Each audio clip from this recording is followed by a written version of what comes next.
જય હિન્દ મિત્રો, ધ્યેય કમ્પ્લીટમાં તમારું સ્વાગત છે। તો મિત્રો આજે આપણે જોવાના છે 22 જુલાઈ 2026ના પરીક્ષામાં પૂછાવાની શક્યતા છે એવા કરંટ અફેર્સના 15 જેટલા પ્રશ્નો। તો મિત્રો જો શક્ય હોય તો આ પ્રશ્નોને તમારી બુકમાં લખી લેજો, જેથી કરીને મિત્રો તમારે જ્યારે પણ એક્ઝામ આવે અને મિત્રો એનું રિવિઝન કરવાનું થાય ત્યારે તમે સરળતાથી એનું રિવિઝન કરી શકો। અને હા મિત્રો, આપણે કરંટ અફેર્સ જે છે એ રોજે રોજ જ કમ્પ્લીટ કરતો જવાનું છે। મિત્રો આમ કરવાથી તમને હવે ફાયદો શું થશે તો કે તમારે મિત્રો જ્યારે પણ એક્ઝામ આવશે ત્યારે કરંટ અફેર્સ તમારે કમ્પ્લીટ હશે। અને મિત્રો આ સમયે તમારે કરંટ અફેર્સ બીજે ક્યાંય પણ ગોતવા જવાની જરૂર નહીં પડે। ત્યારે મિત્રો તમારે માત્ર ને માત્ર એનું રિવિઝન જ કરવાનું રહેશે। અને જો મિત્રો તમે કરંટ અફેર્સની બુક તમારી રીતના લખીને તૈયાર કરો છો તો મિત્રો એ તમારા માટે ખૂબ જ બેસ્ટ છે, કારણ કે મિત્રો એ તમને વાંચવામાં ખૂબ જ સરળ રહેશે અને યાદ પણ જલ્દીથી રહી જશે। તો ચાલો મિત્રો હવે વધારે સમય ન બગાડતા પ્રશ્નોની શરૂઆત કરીએ છીએ। પણ એ પહેલાં જો હજી સુધી તમે આપણી ચેનલને સબસ્ક્રાઈબ નથી કરી તો મિત્રો ચેનલને સબસ્ક્રાઈબ કરી લો અને આ વિડીયોને તમારા દરેક મિત્રોને શેર કરી દો। તો ચાલો મિત્રો આગળ વધીએ અને પ્રશ્નોની શરૂઆત કરીએ। પહેલો પ્રશ્ન જોઈએ, ભારતમાં દર વર્ષે રાષ્ટ્રીય ધ્વજ દિવસ ક્યારે ઉજવવામાં આવે છે? તો મિત્રો એ ઉજવવામાં આવે છે 22 જુલાઈના રોજ। મિત્રો શા માટે ઉજવવામાં આવે છે? તો કે 22 જુલાઈ 1947ના રોજ આપણી બંધારણ સભા દ્વારા રાષ્ટ્રધ્વજનો સ્વીકાર કરવામાં આવ્યો હતો, એટલા માટે ઉજવવામાં આવે છે। મિત્રો આ ઉપરાંત 22 જુલાઈને વિશ્વ મગજ દિવસ તરીકે પણ ઉજવવામાં આવે છે।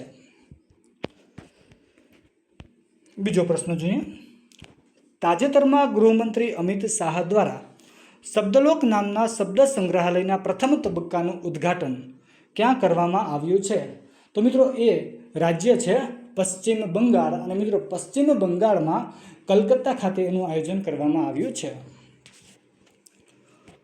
ત્રીજો પ્રશ્ન જોઈએ, તાજેતરમાં પ્રતિષ્ઠિત લોકમાન્ય તિલક રાષ્ટ્રીય પુરસ્કાર 2026 કોને આપવામાં આવશે? મિત્રો હજી આપ્યો નથી પણ આપવાનો છે। તો કોને આપવાનો છે? તો એ છે અજીત ડોભાલ। મિત્રો આ અજીત ડોભાલ જે છે ને એ આપણા ભારતના રાષ્ટ્રીય સુરક્ષા સલાહકાર છે। ચોથો પ્રશ્ન જોઈએ, આગામી ગ્લાસ્ગો કોમનવેલ્થ ગેમ્સ ઉદ્ઘાટન સમારોહમાં ભારતીય ટીમ માટે ધ્વજવાહક તરીકે કોની પસંદગી કરવામાં આવી છે? તો મિત્રો એમાં બે વ્યક્તિઓની પસંદગી કરવામાં આવી છે। એક છે મીરાબાઈ ચાનુ અને બીજા કોણ છે? તો એ છે લવલીના બોરગોહેન। મિત્રો આપણે મીરાબાઈ ચાનુની થોડીક વાત કરીએ તો મિત્રો એને ટોક્યો ઓલિમ્પિક 2020માં જે છે ને એ સિલ્વર મેડલ મેળવ્યો હતો। મિત્રો ટોક્યો ઓલિમ્પિકનું આયોજન 2021માં કરવામાં આવ્યું હતું। મિત્રો એનું આયોજન કરવાનું હતું 2020માં, પરંતુ ત્યારે કોરોના મહામારી ચાલતી હતી, એટલા માટે એક વર્ષ મોડું કરવામાં આવ્યું અને 2021માં કરવામાં આવ્યું ટોક્યોમાં। ટોક્યો કયા દેશમાં આવેલું છે? તો એ આવેલું છે જાપાનમાં। મિત્રો ઓલિમ્પિક રમતોત્સવનું આયોજન દર 4 વર્ષે કરવામાં આવે છે। ચાલો આગળ વધીએ, પ્રશ્ન જોઈએ 5મો। ચાલો, 72મા રાષ્ટ્રીય ફિલ્મ પુરસ્કારોમાં શ્રેષ્ઠ અભિનેતાનો એવોર્ડ કોણે જીત્યો છે? તો મિત્રો એ જીતેલો છે બે વ્યક્તિઓએ સંયુક્ત રીતે જીતેલો છે। કોણ કોણ છે? તો એક છે કાર્તિક આર્યન અને બીજા છે મમ્મૂટી। મિત્રો આ કાર્તિક આર્યને જે છે ને એ હિન્દી ફિલ્મ છે ચંદુ ચેમ્પિયન માટે જીતેલો છે, અને આ મમ્મૂટીએ મલયાલમ ફિલ્મ છે અને એનું નામ છે બ્રહ્મયુગમ, એના માટે જીતેલો છે। છઠ્ઠો પ્રશ્ન જોઈએ, 72મા રાષ્ટ્રીય ફિલ્મ પુરસ્કારોમાં અગ્રણી ભૂમિકામાં શ્રેષ્ઠ અભિનેત્રીનો પુરસ્કાર કોને મળ્યો છે? તો મિત્રો એ મળ્યો છે યામી ગૌતમને। મિત્રો આ યામી ગૌતમ જે છે એને આપવામાં આવ્યો છે હિન્દી ફિલ્મ છે આર્ટિકલ 370 માટે। 7મો પ્રશ્ન જોઈએ, તાજેતરમાં યોજાયેલ ફિફા વર્લ્ડ કપ 2026ની ફાઇનલ મેચ કયા દેશે જીતી છે? તો મિત્રો એ જીતેલી છે સ્પેને. મિત્રો કોને હરાવીને જીતેલી છે? તો કે આર્જેન્ટિનાને હરાવીને જીતેલી છે. કેટલાયથી? તો કે 1-0થી હરાવી અને જીતેલી છે. મિત્રો કોને? ફરીવાર યાદ રાખજો કે સ્પેને ફિફા વર્લ્ડ કપ 2026 જે છે એ જીતેલું છે, પણ કોને હરાવીને? તો કે આર્જેન્ટિનાને હરાવીને જીતેલું છે. મિત્રો આ ફિફા વર્લ્ડ કપ 2026નું આયોજન જે છે એ 3 દેશમાં કરવામાં આવ્યું હતું. ક્યાં? તો કે અમેરિકા, કેનેડા અને મેક્સિકોમાં કરવામાં આવ્યું હતું. મિત્રો અમેરિકાનું માસ્ટોક, મિત્રો સોરી મિત્રો થોડીક અહીંયા પ્રિન્ટ મિસ્ટેક છે, મસ્ટોક લખાઈ ગયું છે, પણ ખરેખર શું છે? માસ્કોટ છે. લખાઈ ગયું છે મસ્કોટ, પણ શું છે? માસ્કોટ છે. એ તમે તમારી રીતના સુધારવા દો. તો અમેરિકાનું માસ્કોટ છે ક્લચ.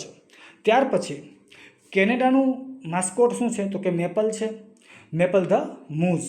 અને ત્યાર પછી મેક્સિકોનું માસ્કોટ શું છે? તો એ છે ઝાયુ ધ જગુઆર. સોરી મિત્રો આ ફિફા વર્લ્ડ કપ 2026માં કુલ કેટલી ટીમોએ ભાગ લીધો હતો?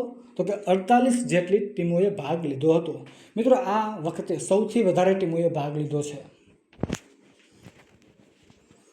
8મો પ્રશ્ન છે, ફિફા વર્લ્ડ કપ 2026નું ઓફિશિયલ સોંગ કયું હતું? મિત્રો એ સોંગનું નામ છે ડાઈ ડાઈ. મિત્રો આ સોંગ ગાવામાં આવ્યું છે કોના દ્વારા? તો કે પ્રસિદ્ધ કલાકારો છે 2. એનું નામ છે, એકનું નામ છે શકીરા અને બીજાનું નામ છે બાર્ના બોય. મિત્રો આ બંને દ્વારા આ ગીત જે છે એ ગાવામાં આવ્યું છે, શકીરા અને બાર્ના બોય દ્વારા. મિત્રો અત્યાર સુધીમાં જો આપણે જોઈએ, અત્યાર સુધીના ઇતિહાસમાં જોઈએ કે સૌથી વધુ વખત ફિફા વર્લ્ડ કપ કોઈ દેશે જીતેલો હોય તો એ દેશનું નામ છે બ્રાઝિલ. અને મિત્રો એને 5 વખત જીતેલો છે. 9મો પ્રશ્ન જોઈએ, તાજેતરમાં મહિલા હોકી વર્લ્ડ કપ 2026નું આયોજન ક્યાં કરવામાં આવશે? મિત્રો હજી મહિલા હોકી વર્લ્ડ કપનું આયોજન કરવામાં આવ્યું નથી, પણ કરવાનું છે. કઈ જગ્યાએ? તો કે બેલ્જિયમ અને નેધરલેન્ડમાં. 10મો પ્રશ્ન છે, તાજેતરમાં સુપ્રીમ કોર્ટે કયા રાજ્યના કુકરેલ રિઝર્વ ફોરેસ્ટમાં ભારતની પ્રથમ નાઇટ સફારીને મંજૂરી આપી છે?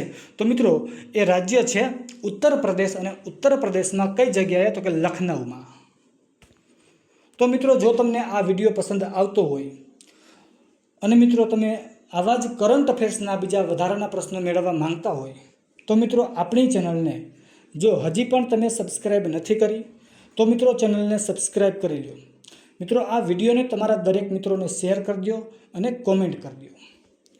ચાલો મિત્રો આગળ વધીએ.